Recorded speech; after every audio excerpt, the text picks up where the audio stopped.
నాస్తికులు రెండు రకాలు.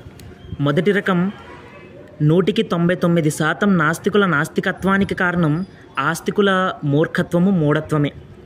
సాధారణంగా నాస్తికులు హ్యుమానిటీ, మానవత్వము, ఈక్వాలిటీ, సమానత్వము, డెవలప్మెంట్ ఆఫ్ మోడర్న్ సైన్స్, ఆధునిక శాస్త్ర విజ్ఞాన వికాసం గురించి ఎక్కువగా మాట్లాడుతూ ఉంటారు. ఈ మూడు మానవజాతి సర్వైవ్ అవ్వడానికి తప్పనిసరి కూడా. ఈ మూడింటిని సాధించే విషయంలో ఈ ఆస్తికులు ఎంతవరకు తోడ్పడుతున్నారు అన్నది నాస్తికుల సూటి ప్రశ్న. హిందువులు, క్రైస్తవులు, ముస్లిములు వారి వారి వర్గాలలో ఈ మోడర్న్ సైన్స్, ఆధునిక శాస్త్ర విజ్ఞానానికి చేసింది ఏమిటి? కొంతమంది హైందవ పండితులు వెస్టర్నర్స్ని నీచులుగా పరిగణించారు. కొంతమంది క్రైస్తవులు ఎందరో సైంటిస్టుల్ని హతమార్చారు.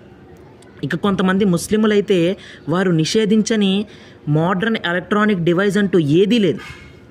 ఇక సమానత్వం విషయానికి వస్తే హిందూ వర్గంలో వేల కొద్ది కులాలు, ఉపకులాలు. క్రైస్తవులలో వేల కొద్ది పరస్పర విరుద్ధ విశ్వాసాలతో కూడిన సంఘాలు. పై రెండు వర్గాలకు ఏమాత్రం తీసిపోని ముస్లిముల వర్గం 3 పువ్వులు 30 కాయలుగా వర్ధిల్లుతుంది. నిజంగా ఈ ధార్మికులకి దేవుడంటూ ఉంటే, ఆ దేవుడికి ధర్మం అంటూ ఏదైనా నియమం ఉంటే, ఈ ఆస్తికుల సమాజం ఇలా కుక్కలు చించిన విస్తరిలా ఎందుకుంటుంది అని ప్రశ్నించి ఈ ధార్మికులకు ధర్మము లేదు, దేవుడు లేడు అని తీర్మానిస్తున్నారు నాస్తిక సోదరులు.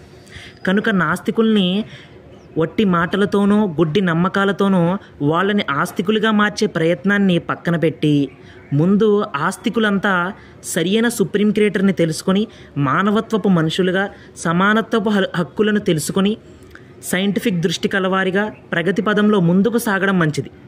ఇది చూసి 99% నాస్తికులు ఆస్తికులైపోతారు.